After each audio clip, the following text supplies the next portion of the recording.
Shabbat Shalom from Temple Concord.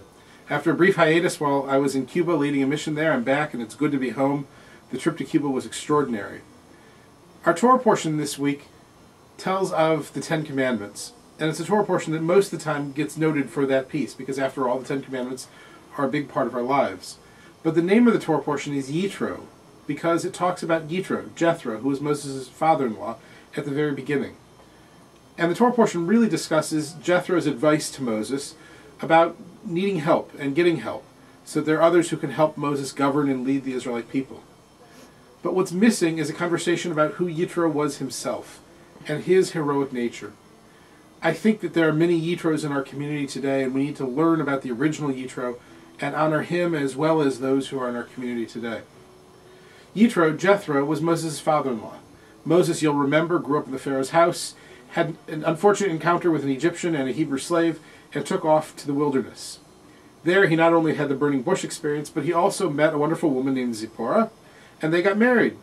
Zipporah was the daughter of Jethro, and Jethro was a Midianite priest. And together with Zipporah, Moses had 2 sons. But then Moses had to return to help free the Israelites out of Egypt. And Zipporah stayed back with her father and with the kids. And it was only later, once the Israelites had crossed the sea and were at the base of Sinai, that Jethro returns with his daughter and grandchildren in tow to reconnect the family with Moses. What's so extraordinary is that here was Jethro, a Midianite, and in fact a Midianite priest, a religious leader, who was helping to raise Moses' children as Israelites. Imagine that. A minister of another faith helping to raise Jewish children. Now in reality, we have a couple of Jethros within our own community. We have a couple of people in our community who are in fact ministers in other faiths who have helped to raise Jewish children. But even more, we have lots of non-Jewish parents who are married to a Jew and who have decided to raise their children as Jews. And they, like Jethro, are heroes. It can't be easy for anyone to raise a child in a faith different than their own. And yet, week after week, these are the people who are bringing their children to religious school, who are celebrating Shabbat together, who are teaching the values of Judaism, even though they themselves aren't Jews. We're lucky to have such heroes in our community. We're honored by their presence, and we need to honor their heroic acts.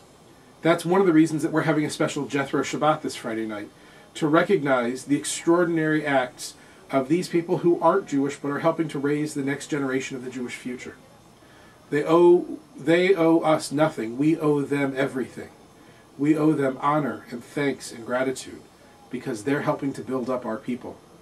So we'll have Shabbat services this Friday evening at 7:30 where we'll be honoring the Jethros in our time. We'll also have a Shabbat dinner beforehand at 6:30, honoring Jethros there. Shabbat morning we have Torah study at 10, followed by services at 11. On Tuesday, the Goldenberg Cultural Series continues with the Silverwood Clarinet Group, which is a wonderful musical group. They've played here before, and we're looking forward to having them again. And over the coming week, hopefully you'll have a chance to notice the Jethros around you and thank them for all they've done. Our community has always gotten by with the help of strangers, not to borrow a line, but we have always benefited from the help of those who are outside us. And there come moments when we need to recognize those heroic acts and thank them and praise them and honor them. So I hope you'll join me in doing that. Shabbat Shalom for now. I look forward to seeing you at the temple.